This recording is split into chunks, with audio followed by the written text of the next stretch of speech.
হইছে? 10 লাখ টাকা দেয় ওকে রাস্তা হইছে 10 লাখ টাকা খাইছে এখানে কে খাইছে? 10 লাখ টাকা খাইছে আপনারা ওসি শুনেন আপনারা মামলান আমরা অসহায় আমার মেয়ের বাবা নাই আমার ছেলের বাবা নাই সুতাল মেয়ের বায়ান নিউজ চ্যানেলে করবেন না আল্লাহ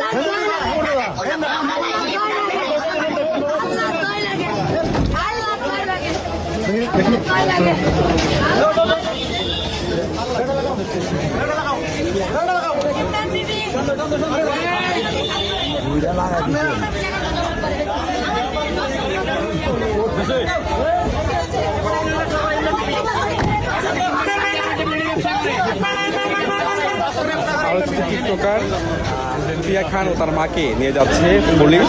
তাকে গত রাতে আটক করা হয়েছিল আবার থানায়, আসলে থানা বলা হয়, সেই আসলে থানা থেকে আজকে তাকে হস্তান্তর করা হচ্ছে তার স্থানীয় যেই থানা সেখানে।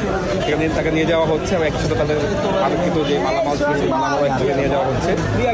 তাদের বিষয়ে গতকাল জানা গেছে যে তার মা তিনি আসলে মামলাবাজ, তিনি 24 বেশি মামে এই ধরনের কাজকর্ম করেন বলেই আশপাশের মানুষজন বলছিলেন এবং একই সাথে তার পাড়া প্রতিবেশীরাও অভিযোগ দিচ্ছিলেন যে তারা আসলে এখানে উশৃঙ্খল জীবনযাপন করে। একই সাথে মা এবং মেয়ে আসলে তাদের অপকর্মের শেষ হয়। একই সাথে পুলিশ তাদেরকে আটক করেছিলেন কারণ জনতা তাদেরকে আটকিয়েছিল, কারণ তাদের দাবি যে তারা আসলে মাদকদ্রব্য বহন করছে এবং তারা গতকাল রাতে মাঝরাতে রয়েছে।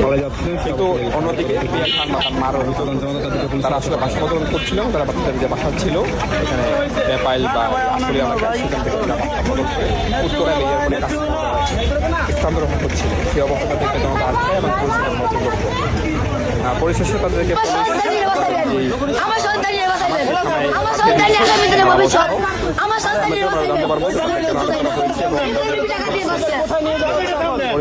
কোন পর্যায়ে আমরা জানি না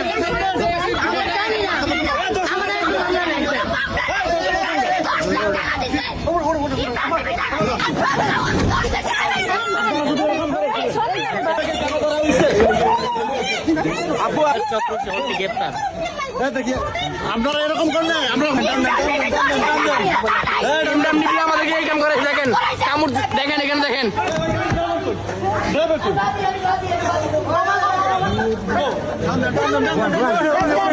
দেখছেন তার একদিনের কাছে আমার একটাই দাবি, আপনি যে ভিডিওটা দেখে দেখাই